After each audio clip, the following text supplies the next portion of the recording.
brought their paperback with them today? All right.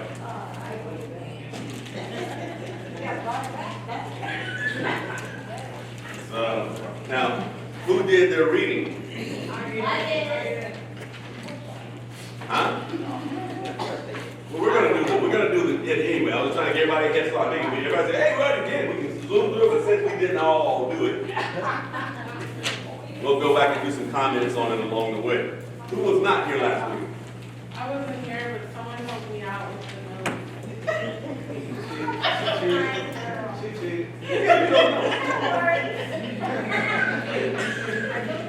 I'm borrowing Shirley. Okay, check it. Who went here last week? You went here last week? Who else went here last week? Okay.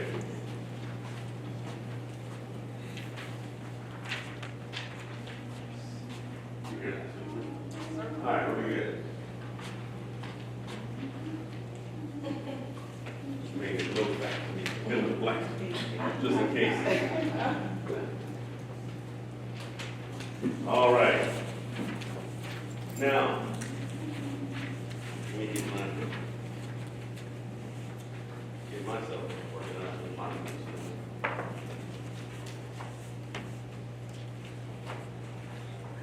Now, we've actually already had two handouts. And just to kind of review in our mind, I want us to kind of think about what we've already covered. In the Pentateuch, you're talking about the first 5 books of the Bible. How many actual, now we're going to the first page we had again, how many actual occasions of praise was it in all the 5 books? 5, okay? How many of them were actually commanded by God?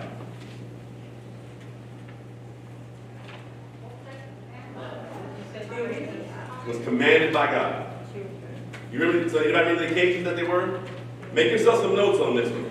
In Exodus chapter 15, verses 1 through 18, and Exodus chapter 15, verses 20 through 21, that was spontaneous praise. That was something that Israel was praising God because they'd been delivered from the Egyptians. So put out to the side, that's spontaneous. Okay? And then in Exodus chapter 32, verses 17 through 19, it's a praise, but they're worshiping the golden calf. So that doesn't really count. And then in Numbers chapter 21, verse number 17, that's when they were they actually sang to the rock, spring up, oh well. Remember? But that was more of a folk song. They were singing to the rock. They weren't really singing to God, right? Even though it was praise, so that was a folk song. But in Deuteronomy chapter 31, verses 19 and 30 and 32, 19 and 30, God gave Moses directions on teaching this song to God's people. And chapter 32 is the song that he did. And that's the one that was commanded by God. Were there any instruments involved? Nope, just singing.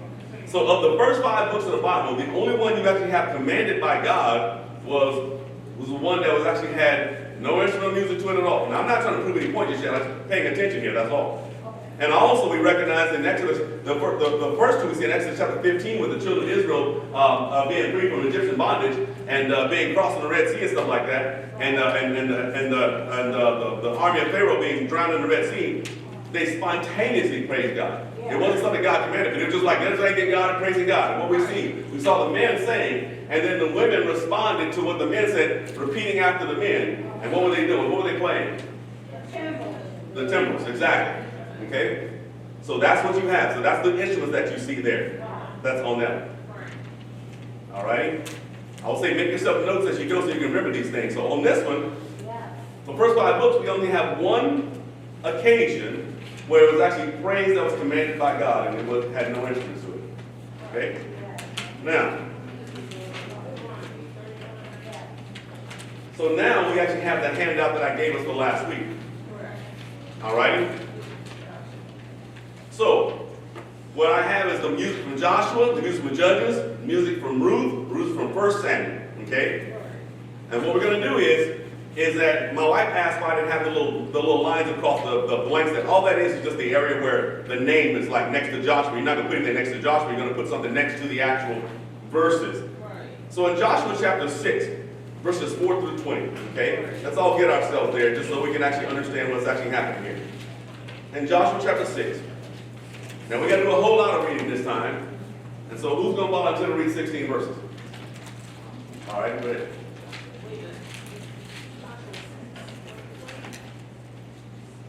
And what we're going to do here with the study is music in the scriptures, okay? Music in the scriptures. So anytime you see anything that has to do with music, you want to make a note of what type of music it was. If you hear, if it's singing, just put sing or put vocal, okay? If you see another instrument, you put that instrument down.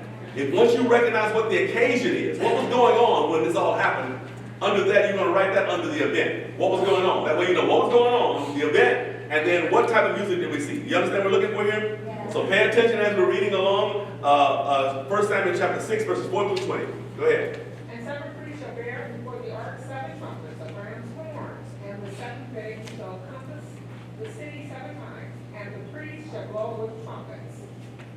And it shall come to pass that when they make a long blast with the ram's horn, and when ye hear the sound of the trumpet, all the people shall shout with a great shout. And the wall of the city shall fall down flat, and the people shall ascend up every man straight before him. And Joshua the son of Nun called the priests and said unto them, Take up the ark of the covenant, and let 7 priests bear 7 trumpets of ram's horn before the ark of the Lord. And he said unto the people, Pass on, and compass the city, and let him that is armed pass on before the ark of the Lord. And it came to pass, when Joshua had spoken unto the people, that the 7 priests bearing the 7 trumpets of the ram's horns passed on before the Lord, and blew with the trumpets, and the ark of the covenant of the Lord followed them. And the armed men went before the priests that blew with the trumpets, and the reward came after the ark, the priests going on and blowing with the trumpets. And Joshua had commanded the people, saying, Ye shall not shout, nor make any noise with your voice, neither shall any word proceed out of your mouth until the day I bid you shout. Then shall ye shout. So the ark of the Lord encompassed the city, going about it once. And they came into the camp and lodged in the camp. And Joshua rose early in the morning, and the priests took up the ark of the Lord. And 7 priests bearing 7 trumpets of ram's horns before the ark of the Lord went on continually, and blew with the trumpets, and the armed men went before them. But the reward came after the ark of the Lord, the priests going on and blowing with the trumpets. And the 2nd day they compassed the city once, and returned into the camp. So they did 6 days. And it came to pass on the 7th day that they rose early about the dawning of the day, and compassed the city after the same manner 7 times. Only on that day they compassed the city 7 times. And it came to pass at the 7th time, when the priests blew the trumpets, Joshua said unto the people, Shout, for the Lord hath given you the city. And the city shall be accursed, even it and all that are therein, to the Lord.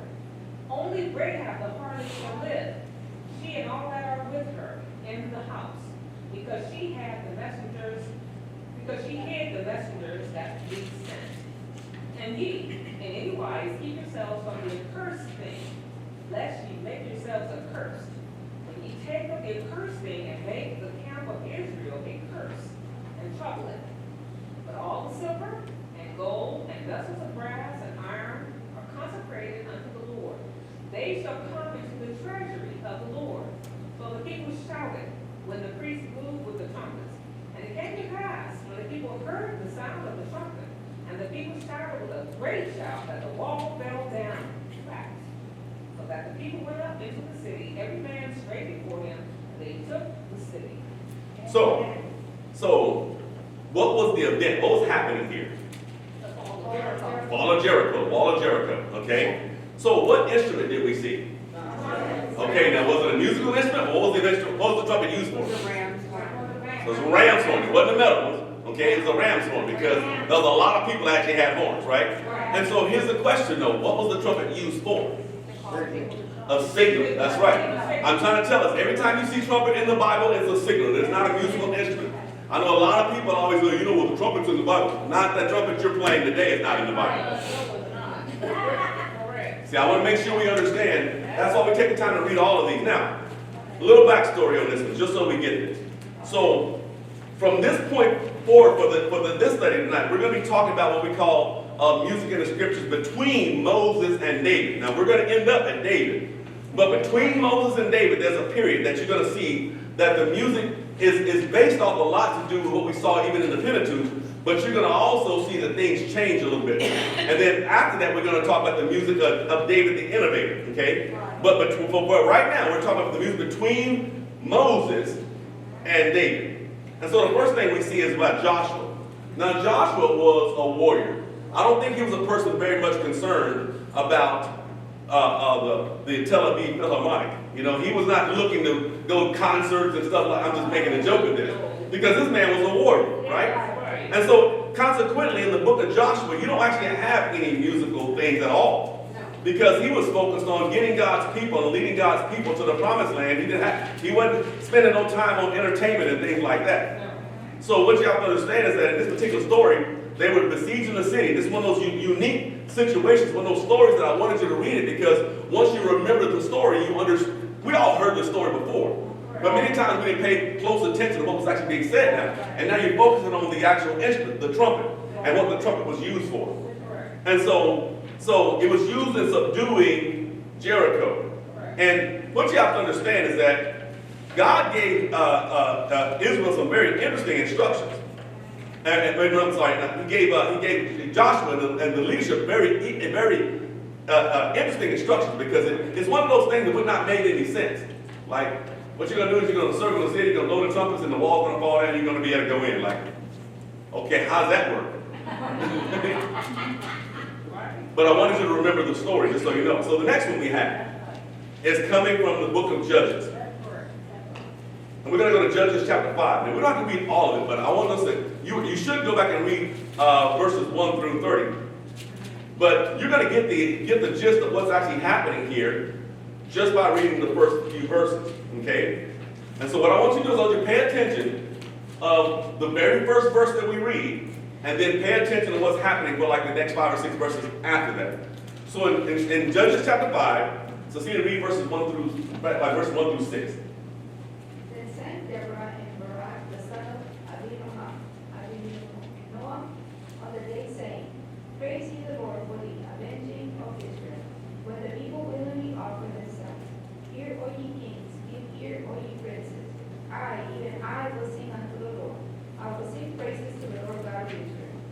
Lord, when thou wentest out of Seir, when thou marchest out of the fields of Edom, the earth trembled and the heavens dropped, the clouds also dropped water. The mountains melted from before the Lord, even that Sinai from before the Lord God of Israel. Keep reading till the end, okay? In the days of Shamgar, the son of Anat, in the days of Jael, the highways were unoccupied, and the travelers walked through byways. The inhabitants of the villages ceased. They ceased in Israel until that I, Deborah, arose, that I arose a mother in Israel. They chose new gods. Then was war in the gates. Was there a shield of spears seen among 40,000 in Israel? So here's the thing. So here's the question you have to ask yourself. Okay, the event we're looking for is, who's the one that's making the music here, according to what we just read in verse number 1? Who is it? Deborah. And who else? Okay, and what type of music did you see so far? Singing. All you saw is sing. Now I'm going to tell you, if you go ahead and read all the way through to verse number 30, it's going to be sing.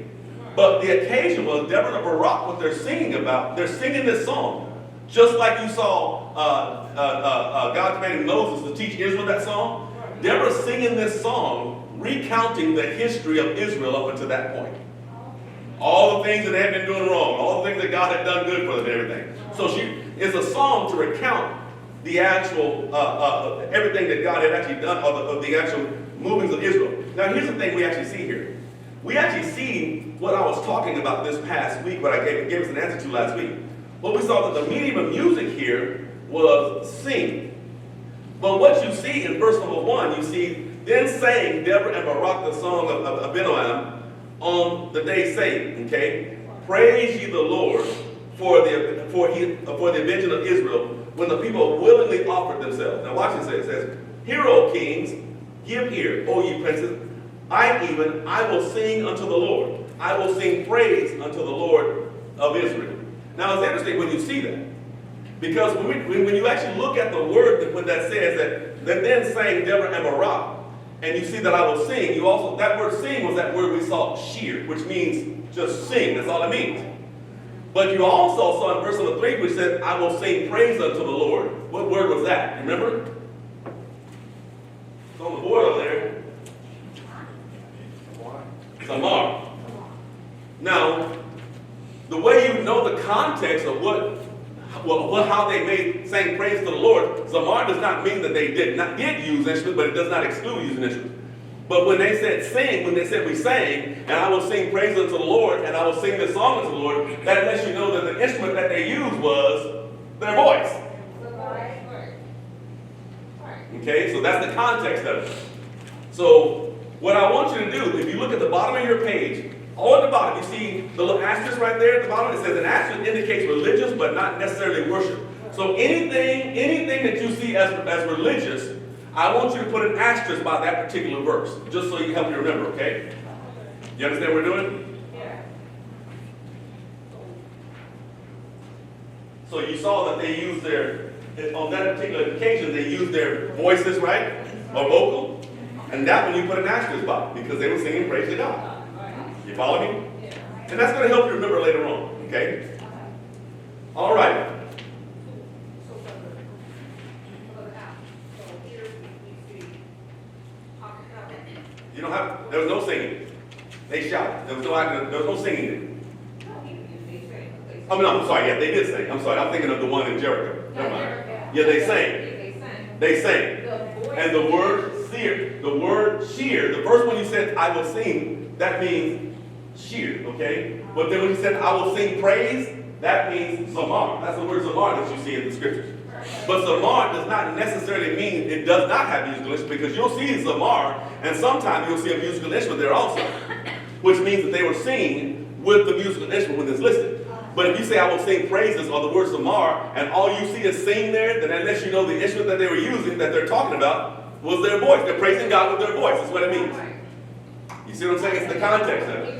And you're going to see later on, you're going to see that word zamar, and you're going to see that word nagan, which means to play also along with. That lets you know that they sang and they played something. We're going to get to it. I'm just helping our minds to focus here, because what I need us to understand is that a lot of people make an argument that the word zamar, and used in the Hebrew, since it does not exclude vocals, then they could have been playing instruments. Like, no.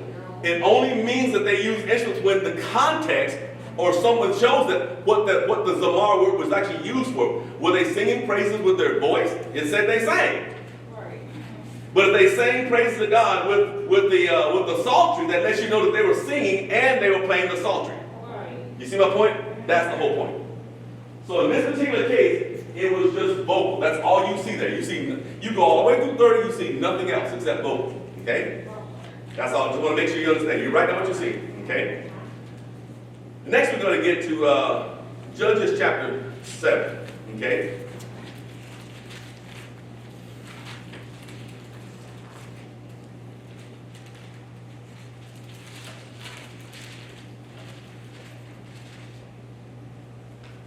Now, this is the story about Gideon. Now, I know a lot of times, many of us don't know the story about Gideon, but I'm going to tell you the story about Gideon. This is about Gideon and the 300. Right. And for those people that believe that the 300 was about the Spartans, that's a bunch of baloney. Right. Don't believe that movie. Don't go try to do no research of these great people called the Spartans that actually did all these amazing things. That's a stolen story from the Bible. Just so you know that. All right? In case you did not know that. Oh man, so you don't leave them saying, you know what? Gideon and the armies of Israel did the same thing the Spartans did. The Spartans didn't do this. For covering ground, I'll go ahead and read on this one, okay? Beginning in verse number 8. Well, back to verse number 7. Verse number 7. Judges chapter 7, verse number 7. And the Lord said unto Gideon, by the 300 men that lapped will I save you, and deliver the Midianites into thy hand. And let all the people, all the other people go, every man unto his place. Now, for those who don't know, it was a huge number of people. And what God told him to do, he's going to test them. And he said, take them down to the water and let them drink. And they go down to the water and let them drink. And for those who actually put their faces down in the water, first he says, If anybody's scared, let them go home. Matter of fact, go home early in the morning time. That's a very good lesson when you understand that we're soldiers of Christ and we're supposed to be engaging in this fight against the wicked one and taking his word to a lost and dying world. That's a very important thing to understand. We are very well outnumbered in actual numbers. But when God is with us, it doesn't make a difference, right? And that's what we need to learn from the story. And he told, if you're scared, go home in the morning time. Let me help you understand. When it comes down and we have to stand and fight at this location, if you're scared, just go home. If you're scared to say anything, just go home. Go home early. You know what I mean? And then he said, you still got too many people. Then he takes them down. I'm telling you the story real quickly. Then he takes them down. He said, I'm going to test the rest of them. Take them down and tell them to drink. And he goes down to drink. And those who put their head down in the water and drink like dogs, he said, send them home. They ain't got no sense. Which is a battle coming on. Why you ain't looking at what's going on? But for those who reach down and pull the water up to their mouth, those are the ones you keep. And with 300 people, I shall deliver an army into your hands. A huge number. 300 people. And you know why God did that? Just so Israel can recognize that God is the one who delivered. Because it wouldn't make no sense how 300 people could have actually defeated that huge army. So that's the real story that Hollywood stole. Okay? So anyway, and it says in verse 9, it came to pass the same night that the Lord said unto him, arise and get thee down unto the host, for I have delivered it into thine hand. But if thou fear to go down, go thou to Purah, thy servant down to the host, and thou shalt hear what they say, and afterward shall thine hands be strengthened to go down unto the lost. Then went he down to Purah, his servant unto to the outside of the armed men that were in the host. And the Midianites and the Amalekites and all the children of the east lay along the valley like grasshoppers for multitude, and their camels were without number, and the sand as the sand by the sea side in multitude. And when Gideon had come, behold, there was a man that told a dream unto his fellow, and said, behold, I dream a dream, and lo, a cake of barley bread tumbled into the host of the Midian, and came unto a tent, and smote it that it fell, and overturned it that the tent lay along. And his fellow answered and said, there is nothing else save the sword of Gideon, the son of Joash, a man of Israel, for unto his hand hath God delivered the Midian and all the host. And it was so when Gideon heard the telling of the dream and the interpretation thereof that he worshipped, and returned unto the host of Israel and said, arise, for the Lord hath delivered into your hand the host of Midian. And he divided the 300 men into 3 companies, and put a trumpet in every man's hand with empty pitchers and lamps within the pitchers. And he said unto them, look on me, and do likewise. And behold, when I come to the outside of the camp, it shall be that as I do, ye shall do. So shall ye do. When I blow the trumpet, I and all that are with me, then blow the trumpets. Also on every side of all the camp, and say, the sword of the Lord and of Gideon. So Gideon and the 100 men that were with him came up on the outside of the camp in the beginning of the middle watch, and they had put newly set the watch. And he blew the trumpets and brake the pitchers that were in his hand. And the 3 companies blew the trumpets and brake the pitchers, and held the lamps in their left hand, and the trumpets in their right hands, to blow withal. And they cried, the sword of the Lord and of Gideon. So again, what is the occasion here? What is the event? What is it about though? Just put war. Let yourself remember what this is about. Gideon's army. Gideon with an army of 300 men going up against an army that you couldn't even count them as the sand of the sea. Right? And what was the actual type of music did we see there? What kind of instrument did we see? Trumpet. That's what we saw. You see any musical instruments, or you just see the trumpet? Alrighty? Now here's an interesting one here. Pay close attention to this one. In Joshua chapter 11, verse 34. We're going to see the story of Jephthah. In Judges chapter 7. We're going to go in the order on the list. You got the paper? Judges chapter 11, verse 34. But here's the thing.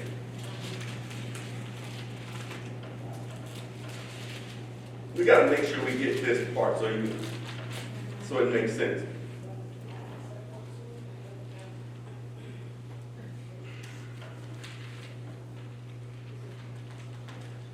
So let's read, Sister Parker, read verses 30 through 34.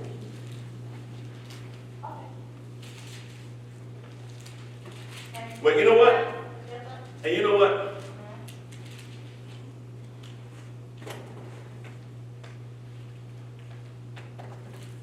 Read verse 29 to 34. And everybody read along just so we understand what's actually happening here. Spirit of the Lord came to Jephthah, Yeah, yep. and he passed over Gilead and Manasseh, and passed over Mizpah of Gilead, and from Mizpah of Gilead he passed over unto the children of Ammon, and Jephthah vowed unto the Lord, and said, If thou shalt without fail deliver the children of Ammon into mine hands, then it shall be that whatsoever cometh forth of the doors of my house to meet me, I return in peace from the children of Ammon, surely be the Lord's, and I will offer it up for a burnt offering. Continue. Keep going to verse number 34. So Jephthah passed over unto the children of Ammon to fight against them, and the Lord delivered them into his hands. And he smote down from Aurora even till thou come to Minette, even 20 cities, and unto the plain of the vineyard, with a very great slaughter. Thus the children of Ammon were subdued before the children of Israel. And Jephthah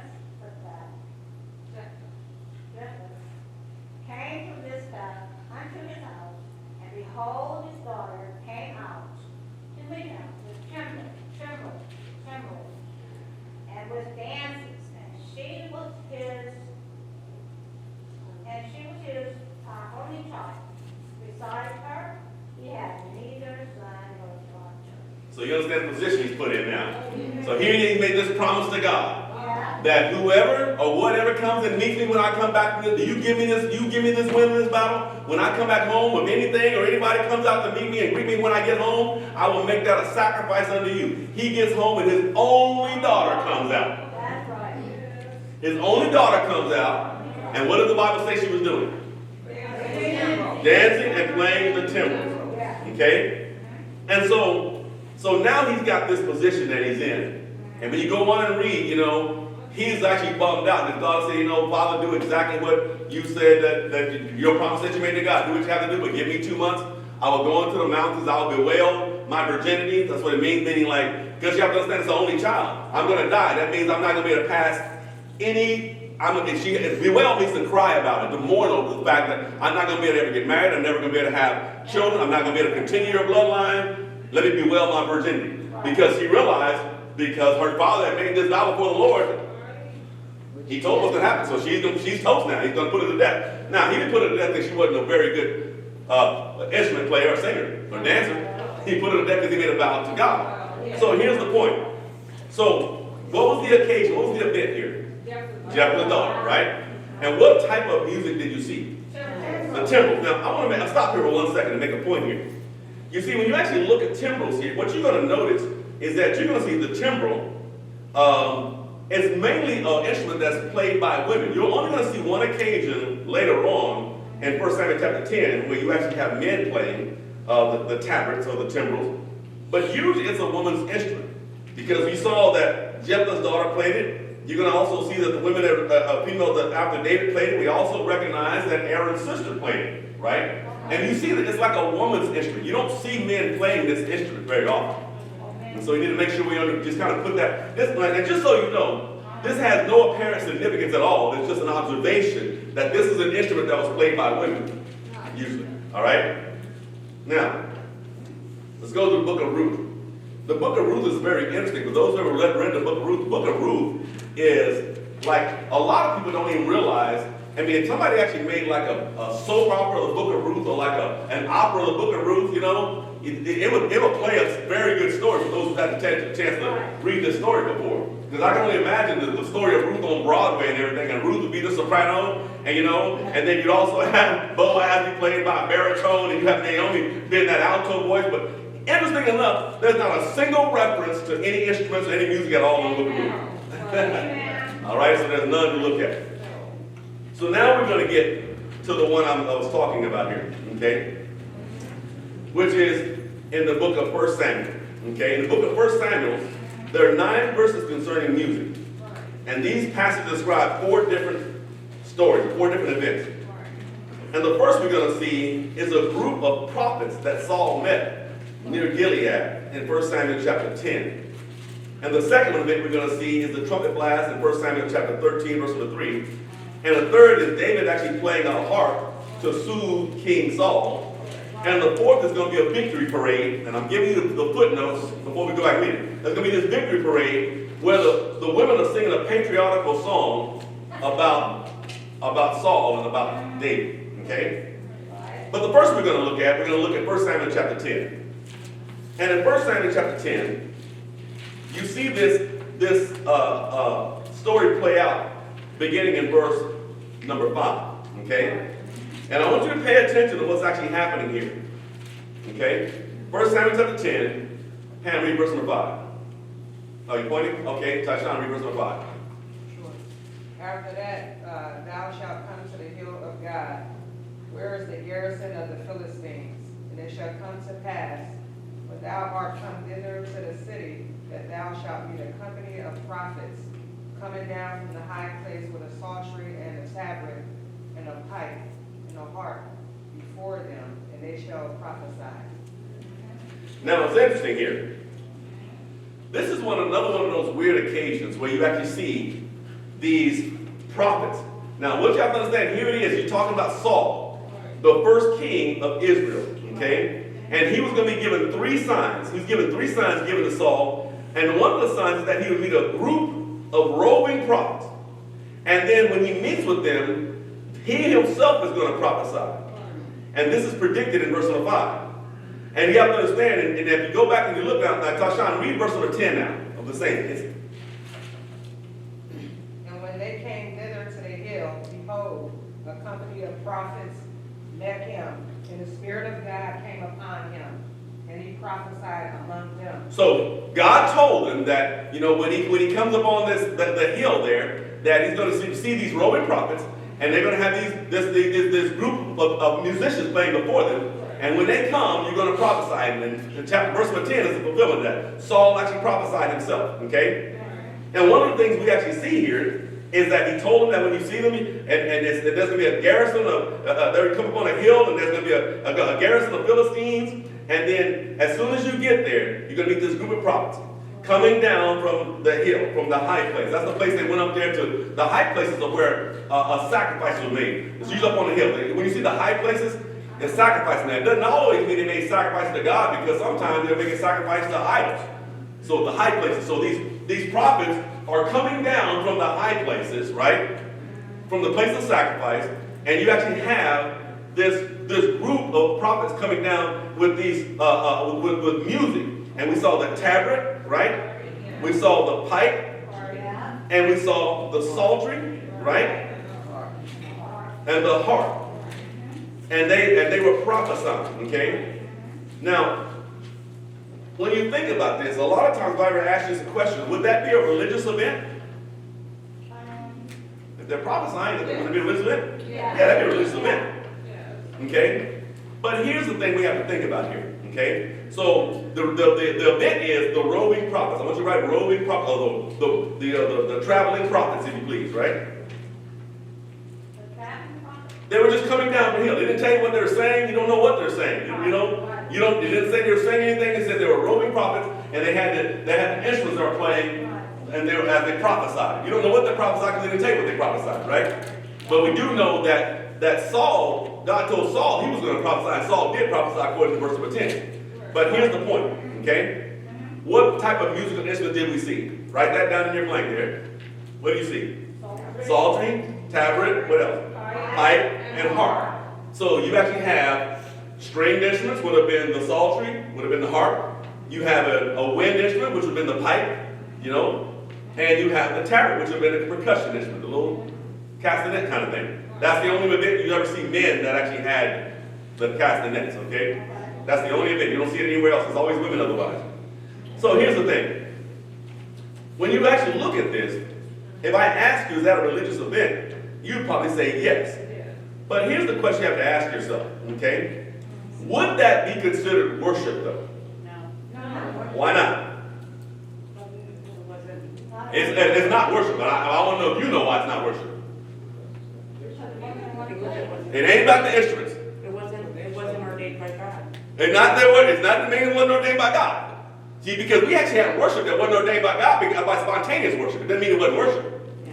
You had worship to the golden calf. It's still worship. The question I'm asking is, would this be considered worship? You have the musical instruments there, but would it be considered worship, and why not? Because there's I'll do it this way. Because there's musical instruments. There's instruments used in worship God in the Pentateuch. The question is, would this be considered worship? And I'm asking us so we can think about it. I'll give you a very good example. When we worship, what do? We sing. What else we do? Pray. What else we do? Commune. What else we do? Give, right? So here's the thing. When we worship, right, we're giving something to God. When prophets are prophesying, God is speaking to man. Is that worship? No, that's God speaking to men. That's the exact opposite of worship. Worship is men speaking to God. God speaking to men is not worship. God's not worshiping us. He's not worshiping a man. So it's not worship. I need to make sure it's religious. Did y'all understand what I'm talking about now? It's not worship. Who be worshiping? If God is speaking, who's worshiping? Just so you understand it. See, when Peter was actually trying to explain this, when he said that the word of God is of no private interpretation. That's right. For men of old spake as they were moved by the Holy Ghost. In other words, men didn't just speak what was on their mind. God put the words in their mouth. So when somebody else is actually prophesying, they're not speaking their own words. God is putting the words in their mouth.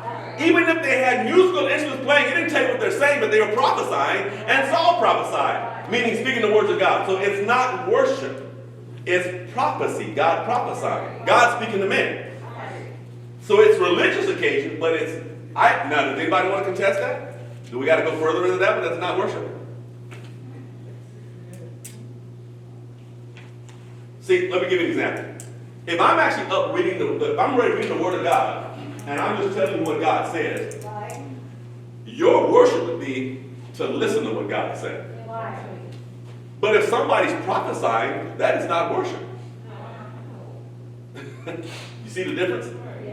So that's what I'm saying. It's not considered, even though you see the musical instrument there, and it's a religious occasion, I would say it's not worship. Because first of all, you don't know what they're saying. You don't know if they sang, you don't know if they spoke, you don't know if they rapped, you don't know what they did. But we know if they're prophesying, they're telling you what God said. You see my point? I'm hoping I actually made that, help you understand that. Because it's important that we actually catch these things, because we're going to see some things here in a minute, okay? So one of the things you do see, though, is in the scriptures, you actually see that many times the prophets were used prior to this time as the spiritual conscience of the kings and the spiritual conscience of the people. That's why people didn't like it when the prophet came into town, because they didn't want God to tell them what they're doing wrong, right? And they would always try to kill the messenger. They really hated that. And so up until this point, you don't even see the man of God or the prophets as being very dominant. So you very rarely do you actually see the prophets actually mentioned. But what you're going to see later on, as the monarchy comes in, you have a prophet on the scene all the time. There are always present. You're going to see there are way more presence after the monarchy and the kings come on the scene. You'll see the man of God always being seen. But prior to this, you didn't see the prophets very much. The prophets were actually used to recount the things of God, to remind people of what God is saying. And during the lifetime of Moses, the poets were used to describe, they were the verbal historians. They're the ones who actually would set precedents to remind people of what God has already done, right? And so what you have to understand is that many times when this poetry was actually used, many times it was even used with music. I'll give you a good example. Turn to 2 Kings chapter 3 and verse number 15. And this is talking about Elisha. Now, Elisha was a prophet of God. And notice what he called for before his prophecy. In 2 Kings chapter 3 and verse number 15. 2 Kings chapter 3, verse number 15, Brother Ross. I know you were there whispering stuff. You ain't paying attention. Now it's your turn. You gonna share with the class? What you talking? I'm just messing with you. 2 Kings chapter 3, verse number 15. What the Bible say? But now bring me a minstrel. And it came to pass, when the minstrel played, that the hand of the Lord came upon him. So think about it. Elijah, he was about to prophesy, right? And he said, send me the musician, send me the band. And as the band started playing, he started prophesying. You see my point here? So it is precedent for these things, even when you talk about when the prophets or the poets or the musicians would actually speak those things or remind us of what God had said or going to prophesy, that musical instruments accompanied even the prophesying, even with Elijah.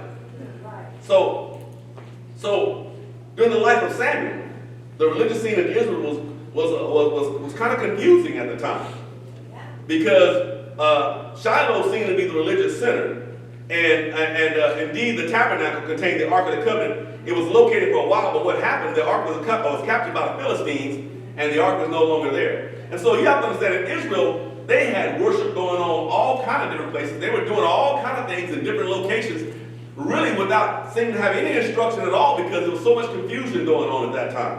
Okay? And so some of the practices of the prophets was part of filling in the blanks on that confusion, if you please. Okay? And we see in 1 Samuel chapter 10 that they had come from the high places. And the high places were where the sacrifices were made on the hill. So when you see the high places, they're making sacrifices. Either making sacrifices to Jehovah God or making sacrifices to false gods. Okay?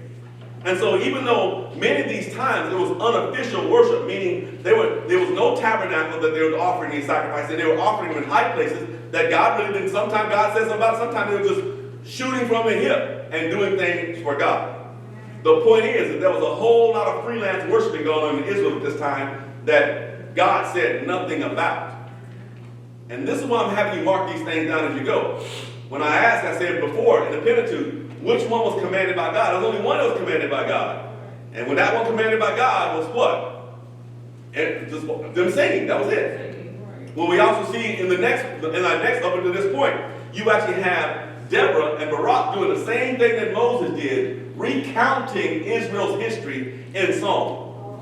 And they did it vocally. And now we've gotten to the point where we have instruments along with prophesying, but that's something that happens pretty regular. But prophecy, a person prophesying is not worship because it's God speaking. Your worship would be to listen, but they prophesied and Saul prophesied. You see my point? So even though it's religious, I don't consider that worship. That's the exact opposite of worship. It's God talking to men. That's not worship. God's not worshiping us. So I want to make sure we understand that. So, we got time here. We're going to try to make it through really quickly. And 1 Samuel chapter 13 and verse number 3. Go ahead and read that, Loretta. And Jonathan smote the garrison of the Philistines that was in Geba, and the Philistines heard of it. And Saul blew the trumpet throughout all the land, saying, let the Hebrews hear. So, you got Saul against the Philistines. That's the event, right? What instrument did you see? Trumpet. 1 Samuel chapter 16, verses 16 through 23. James?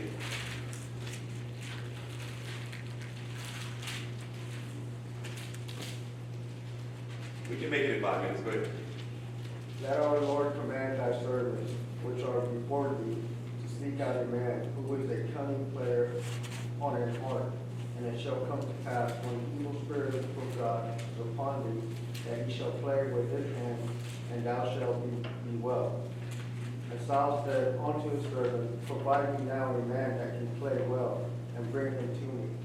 Then answered one of the servants, and said, Behold, I have the son of Jesse, the Bethlehemite, that is cunning in playing, and a mighty valiant man, a man of war, prudent in manners, and a comely person, and the Lord is with him. Wherefore Saul sent messengers unto Jesse, and said, Send me David thy son, which is with the sheep. And Jesse took an ass laden with bread, and a bottle of wine, and a kid, and sent them by David his son unto Saul. And David came to Saul and stood before him, and he loved him greatly, and he became his armor bearer. And Saul sent to Jesse, saying, Let David, I pray thee, stand before me, for he hath found favor in my sight. And it came to pass, when the evil spirit of God was upon Saul, that David took in heart and played with his hand. So Saul was refreshed and was well, and the evil spirit departed from him. So what is the actual reason for the, well, so what is the actual occasion here? Evil spirit from God. Yeah, but who was having this problem? Who had the problem? So the event was Saul's anger problem, Saul's evil spirit, right? Saul had an attitude problem, bad mood, right? And so what was the actual type of music that we saw? The harp. And who played it? David. So the harp. He played the harp. And the harp was played for what reason? Was it to praise God or to soothe Saul? To soothe Saul. All right. Chapter 18 and verse number 6. Liz? And it came to pass as they came, when David was returned from the slaughter of the Philistines, the women came out of all cities of Israel, singing and dancing to meet King Saul with tabrets, with joy, and with instruments of music. Read the next verse. And the women answered one another as they played, and said, Saul hath slain 10,000, and David his 10,000. So, in chapter 18, verse number 6, what is the occasion? Celebrating Saul's what? Saul's 1,000. Saul's praising Saul was 1,000, right? What was the instrument that they actually was used? Tabret and what? They don't say what the instrument of music was, but it's something else other than just the tabrets, okay? Who was actually playing it? The women. The tabrets and instruments of music, okay? Huh? Well, here we do this. Let's just do this. Go ahead and read all the way through to verse number 10. Keep reading. Verse number 10. Very wroth, and the saying displeased him, and he said, They have ascribed unto David 10,000, and to me they have ascribed but thousands. And what can he have more but the kingdom? And Saul eyed David from the day and forward. And it came to pass on the morrow that the evil spirit of God came upon Saul, and he prophesied in the midst of the house. And David played with his hand, and as at another time, and there was a javelin in Saul's hand. So again, now I went back and double looked at this. The women came out and they played, but the Bible says they said. It didn't say they sang. It said they said.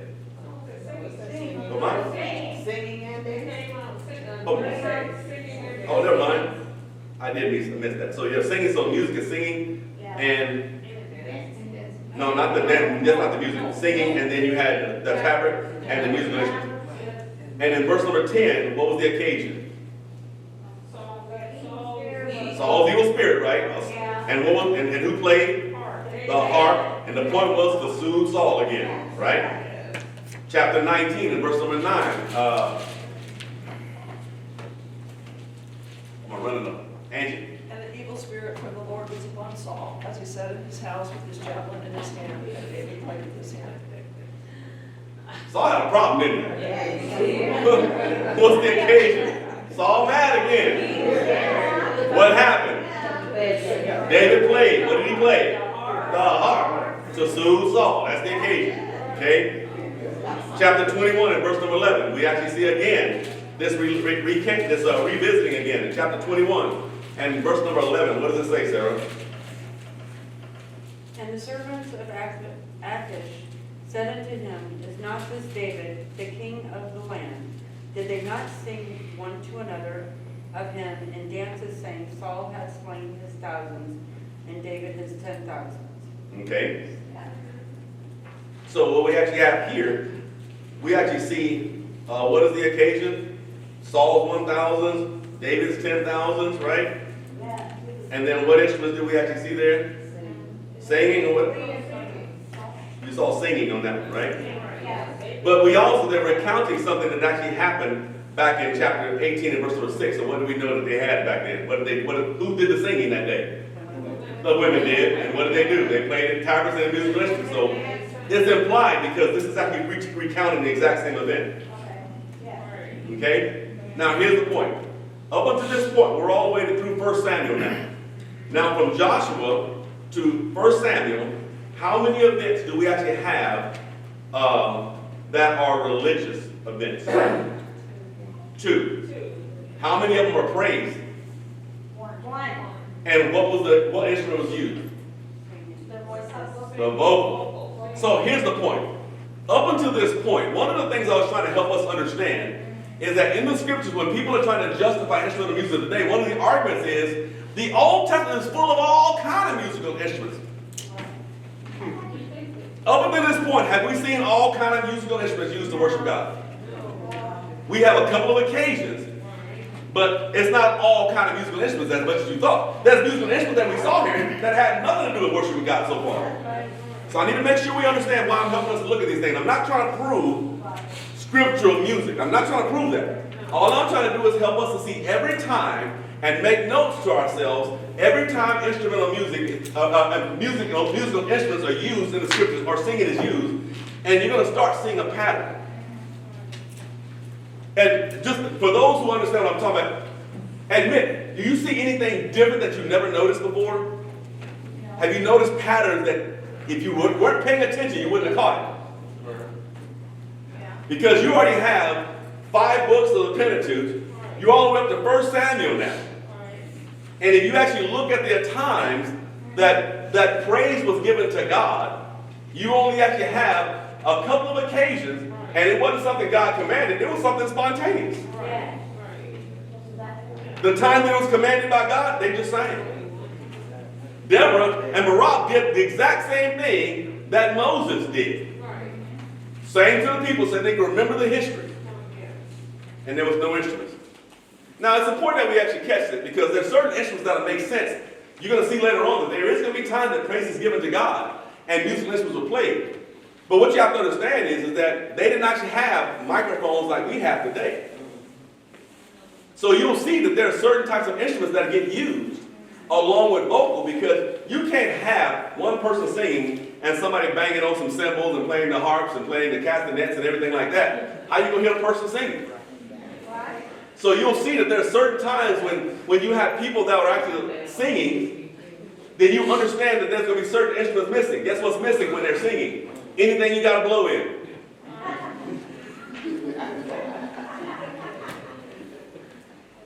You know what I'm saying? Does anybody know what Herbie Hancock's voice sounds like? What song did he sing, you know?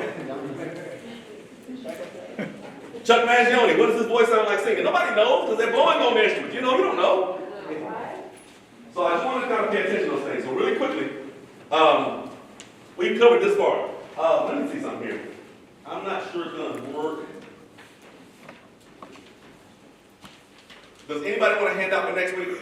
Yes. All right, really good. So I'm going to give everybody a hand out for next week. And what I did this time is going to 2 Samuel, 1 Kings, and 2 Kings. But I did the work for you already.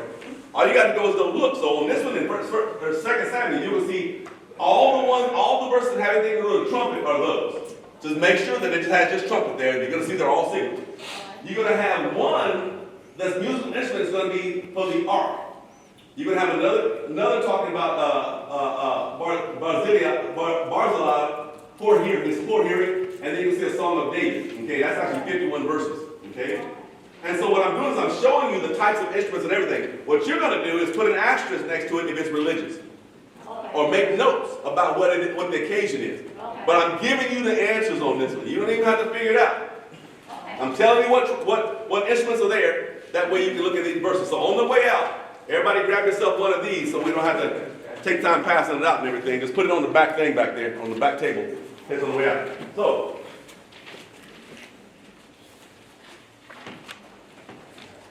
I was saying the other night,